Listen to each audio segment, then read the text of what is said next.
Assalamualaikum warahmatullahi wabarakatuh. Bagaimana kabar kalian hari ini? Semoga baik-baik saja ya. Harus dong. Sebelumnya saya ingin tanya nih, apakah kalian sudah siap mempelajari materi hari ini? Karena saat ini kita akan mempelajari materi tentang sikap kritis dalam menghadapi tantangan globalisasi, terlebih di keadaan seperti ini. Sebelum masuk ke materi utama, ada beberapa hal yang perlu saya sampaikan dan juga ada beberapa hal yang perlu kalian penuhi, seperti 4 hal ini, yaitu pertama, gadget untuk memfasilitasi kalian dalam menonton video ataupun untuk memfasilitasi kalian dalam pembelajaran jarak jauh ini.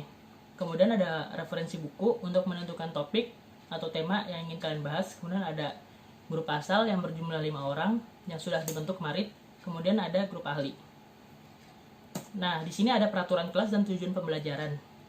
Peraturan itu simpel sekali. Jadi, kalian hanya cukup memperhatikan apa yang saya bicarakan ataupun yang saya sampaikan. Kemudian, kalian bisa melakukan apa yang saya perintahkan, seperti tugas ataupun apapun itu ya.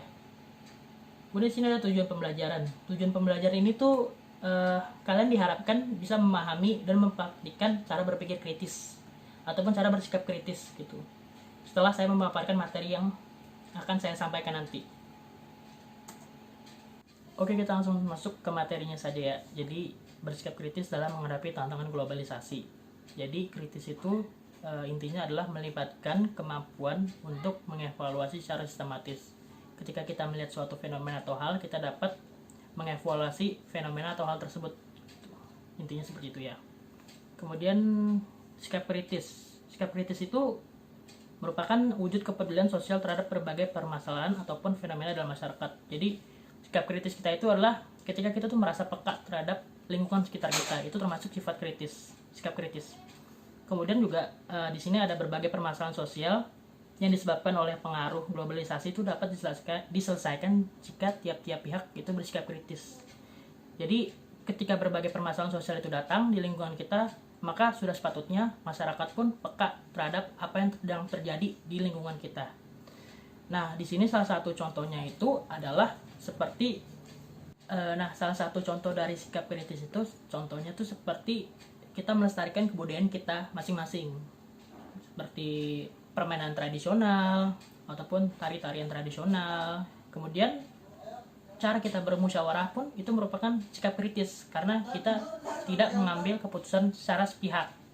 Nah, kalian bisa lihat di presentasinya, saya kasih beberapa contoh gambar di mana ada seorang anak kecil lagi bermain permainan tradisional dan penari dari Sumatera Barat. Nah, itu salah satu contoh sikap kritis di mana kita tuh nggak terbawa arus oleh perkembangan zaman. Jadi, sikap kritis kita itu membawa pengaruh bagi lingkungan sekitar kita gitu. Nah, sekarang kita mulai membahas yang pokok utama, di mana globalisasi.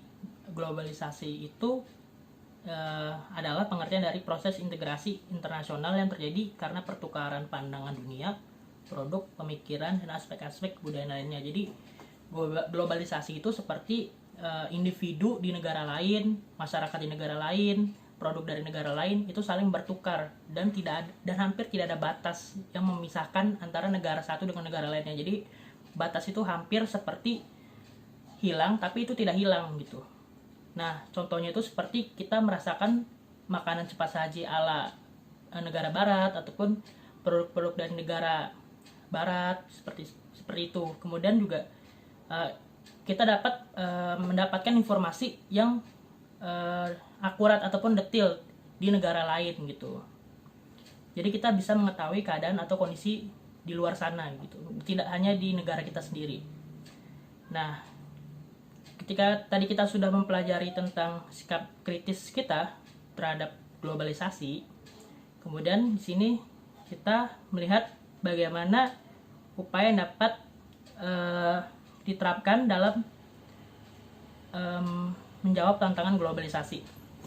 Jadi yang pertama itu adalah meningkatkan kualitas sumber daya manusia kita. Jadi ketika sumber daya manusia kita itu rendah, maka akan timbul berbagai permasalahan sosial. Seperti masyarakat kita itu cenderung konsumtif, hanya bisa menerima teknologi dari luar, dan tidak bisa tidak bisa berupaya untuk menciptakan produk dari negara kita sendiri. Karena saat ini tuh kita sedang bersaing dengan negara luar seperti Amerika, Cina, Korea, dan juga Jepang. Oleh karena itu, kita itu dituntut untuk dapat bersaing dengan sumber daya manusia di luar negeri gitu, agar kita itu tidak kalah oleh sumber daya di luar sana gitu. Jadi peningkatan kualitas sumber daya ini pun untuk kesejahteraan masyarakat di lingkungan kita dan juga kesejahteraan di negara kita sendiri gitu. Jadi ini sangat penting gitu. Nah, itu ada upaya-upaya peningkatan sumber daya manusia. Jadi pertama yaitu membangun akses dan pemerataan pendidikan di berbagai wilayah. Tentunya itu sangat penting karena pendidikan itu adalah salah satu kunci dari masyarakat yang tertib dan bermoral. Kemudian meningkatkan kuantitas dan kualitas tenaga pendidik dan kependidikan. Nah, jika kita sudah ada pendidikan, maka yang diperlukan adalah tenaga pendidiknya, dan tenaga pendidiknya itu harus mumpuni dan juga harus berkualitas dan tidak hanya sekedar kuantitas saja. Kemudian yang ketiga adalah meningkatkan mutu wajib belajar 12 tahun. Nah, ini sangat penting karena banyak daerah lain yang belum menerapkan ini, padahal pemerintah itu sudah mewajibkan seluruh masyarakat itu untuk belajar 12 tahun. Nah, 12 tahun itu adalah dasar kita dalam bersekolah gitu, dari mulai SD hingga SMA. Nah, itu kita wajib memenuhi 12 tahun tersebut untuk dasar pendidikan kita gitu. Kemudian memperluas akses pelayanan kesehatan masyarakat. Nah, akses pelayanan kesehatan masyarakat ini juga penting karena percuma jika sumber daya banyak tapi masyarakat itu ibarat tuh lemah, ataupun masyarakat itu rentan gitu terhadap ancaman-ancaman kesehatan seperti penyakit ataupun wabah yang saat ini kita rasakan nih. Nah, itu perlunya memperluas pelayanan kesehatan di masyarakat. Kemudian adalah mengembangkan kapasitas kepemudaan dan olahraga berprestasi. Kita sebagai anak muda itu wajib untuk mengembangkan hobi dan minat kita yang positif, agar hasil dari positifnya itu dapat juga menjadi kelebihan dari sumber daya kita sendiri gitu. Jadi kepemudaan itu sangat penting, dan juga olahraga juga itu sangat penting gitu untuk menciptakan seperti contoh tuh atlet-atlet yang berprestasi, yang membanggakan negara, mengharumkan negara gitu. Nah, di luar sana itu pun banyak atlet yang tercipta karena kepemudaan. Nah, yang terakhir itu adalah meningkatkan kualitas tenaga kerja melalui berbagai pelatihan kerja. Nah, kita tidak mau sumber daya manusia kita itu kalah dengan tenaga kerja asing seperti yang sudah kalian dengar beberapa hari ini. Nah, itulah kenapa pentingnya sumber daya manusia untuk dikembangkan agar lebih berkualitas, karena nasib suatu bangsa itu dipegang oleh generasi berikutnya. Jadi jika generasi berikutnya tidak baik ataupun kualitasnya rendah, maka nasib suatu bangsa tersebut akan sangat rentan sekali. Dan sudah menjadi tanggung jawab kita sebagai anak muda untuk meningkatkan prestasi diri kita, untuk mengharumkan nama bangsa, dan juga untuk dapat bersaing dengan sumber daya lainnya. Next. Sebelumnya kita sudah membahas tentang sumber daya manusia. Kalian bisa lihat di PowerPoint yang sudah saya kirimkan, yang bentuk lingkaran itu ada meningkatkan kualitas sumber daya manusia. Nah, berikutnya adalah berpegang teguh pada norma-norma sosial. Nah, norma itu merupakan aturan yang bersumber dari nilai sesuatu yang dianggap baik dan penting bagi masyarakat. Jadi itu norma itu dibentuk untuk mengarahkan, mengatur, dan membatasi perilaku orang-orang gitu. Jadi norma ini tuh ibarat kayak pembatas perilaku kita sebagai manusia gitu. Nah, norma ini tuh berbeda-beda setiap daerah, karena setiap daerah itu pun memiliki kebudayaan uniknya masing-masing. Oleh karena itu kita harus menjunjung tinggi norma-norma tersebut dan juga harus menghormati norma atau kebudayaan dari orang lain. Kita juga harus beradaptasi dengan norma-norma yang ada di lingkungan kita gitu, karena kita itu hidup kan tidak sendirian. Oleh karena itu kita harus tetap beradaptasi dan saling menghormati. Kemudian juga sikap disiplin dan patuh terhadap norma itu salah satu kunci dari keteraturan sosial. dan ketertiban sosial dalam masyarakat. Jika kita patuh terhadap norma, maka tentunya kepatuhan atau ketertiban di masyarakat itu dapat terjaga. Nah, dalam menghadapi tantangan globalisasi ini, tentunya sumber daya manusia itu tidak hanya mengandalkan intelektualitas yang dimiliki. Kita juga harus memiliki spiritualitas kita untuk menjaga kita dari pengaruh-pengaruh dalam tantangan globalisasi ini, dari pengaruh-pengaruh luar gitu. Nah, salah satu contoh dari spiritualitas itu seperti berdoa ataupun seperti kehidupan beragama kita, itu salah satu norma. Nah, itu norma agama gitu. Jadi berpegang teguh pada norma itu sangat penting gitu untuk menjaga diri kita dari pengaruh asing, dari pengaruh luar gitu yang dapat merusak kepribadian kita gitu dan dapat merusak kebudayaan kita. Nah, karena tadi doa itu termasuk norma agama, maka norma-norma lainnya pun juga ada, seperti norma kesopanan, norma kesusilaan, hukum, dan juga norma adat istiadat. Nah, semuanya itu harus kita patuhi dan harus kita jalankan agar menciptakan keteraturan dan ketertiban di masyarakat. Juga itu penting bagi diri kita di tengah tantangan globalisasi ini. Nah, yang berikutnya, yang ketiga adalah mewujudkan globalisasi. Nah, globalisasi ini diperkenalkan oleh Roland Robertson pada bukunya berjudul Global Modernities. Jadi menurut Robertson, unsur global terbentuk karena adanya unsur lokal. Sebaliknya, unsur lokal ada karena adanya unsur global, sehingga perdebatan dikotomi tersebut sebaiknya diminimalisir. Jadi keduanya itu saling melengkapi antara unsur global dan unsur lokal gitu. Kemudian suatu budaya itu dapat dikatakan telah melakukan globalisasi jika budaya tersebut tuh sudah melakukan pertukaran budaya. Nah, dalam proses globalisasi ini tuh ada proses yang untuk mengoptimalisasi elemen positif dan usaha meminimalisir elemen negatif budaya lain. Jadi kita tuh mengoptimalkan elemen positif dari budaya kita, tapi juga meminimalisir elemen negatif dari budaya lain. Jadi yang perlu kita lakukan untuk mewujudkan globalisasi ini adalah melalui interaksi dan dialog antar budaya. Jadi dialog antar budaya ini untuk memunculkan nilai universal dari suatu budaya yang dimiliki gitu. Jadi